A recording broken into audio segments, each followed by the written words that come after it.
தமிழச்சி கார்டனின் rain Delhi series number 14. இது வந்து பார்த்தீங்கன்னா நம்மளோட டோராண்டோட் சியாமிண்டோ மாதிரி இருக்குல்ல, டக்குன்னு பார்க்க சியாமிண்டோ அப்படிங்கிறது ஒரு ரெயின் டெல்லி வெரைட்டி தாங்க. இந்த பிங்கி எவ்வளோ பியூட்டிஃபுல்லாக இருக்காங்க. இது வந்து டொராண்டோட் நல்ல ஒரு அடுக்கில் இருக்கும். இந்த ரெயின் லில்லி ஷார்ட்ஸ் சீரீஸில் வந்து என்ன நீங்கள் கற்றுக்கலான்னா, பேர்கள் சொல்லுவேன். 1 மினிட்ல ஒரு வீடியோவில் என்ன இன்ஸ்ட்ரக்ஷன் உங்களுக்கு கொடுக்க முடியுமோ அது கொடுப்பேன். ஸோ இது கண்டிப்பாக 1000 above தாண்டணும் அப்படின்னு வந்து நான் வந்து கடவுள்கிட்ட பிரார்த்தனை பண்ணிக்கிறேன். அதே சமயம் ஷார்ட் அண்ட் ஸ்வீட்டாக உங்களுக்கு இந்த மெசேஜஸ் வந்து சேரணும்.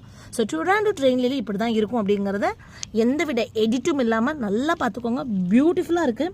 ஸோ ரெயின் லில்லிஸ் வச்சு வளர்க்கும் போது தான் உங்களுக்கு இதை பற்றின டீட்டெயில்ஸ் என்னால் கொடுக்க முடியும். அதை நினச்சி தமிழச்சி கார்டன் இந்த கார்டனிங் ஃபீல்டில், அதுவும் இந்த ரெயின் லில்லி ஃபீல்டில் கண்டிப்பாக ஒரு பேர் சொல்கிற பிள்ளையாக வந்து இருக்கணும், அதுவும் உங்களோட தமிழ் மொழியில் அப்படின்றது என்னோட பெரிய ஆசை. அது நிறைவேறிட்டே இருக்குது. அதுக்கு உங்களோட பெரிய சப்போர்ட்டுக்கு தேங்க்யூ. வீடியோ பிடிச்சிருந்தா ஷேர் பண்ணுங்கள், கமெண்ட் பண்ணுங்கள். தேங்க்யூ.